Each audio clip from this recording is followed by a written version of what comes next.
All right, the drink we're about to make is a cherry Coke from hell. Sounds nice, doesn't it? So if you like cherry Coke and you want one that comes from hell, got one right here for you. We got our ice in a glass. We're going to do 2 shots of cherry liqueur. There's 1 and 2.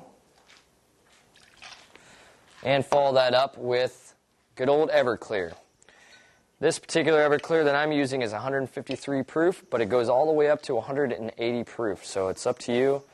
I'm doing 1 shot here. And we're just going to top it off with some good old cola. There we go. So this should have a nice cherry Coke flavor to it. And I'll tell you, it's not called cherry Coke from hell for nothing, because probably only take about 2 of these and you will be feeling it. Trust me.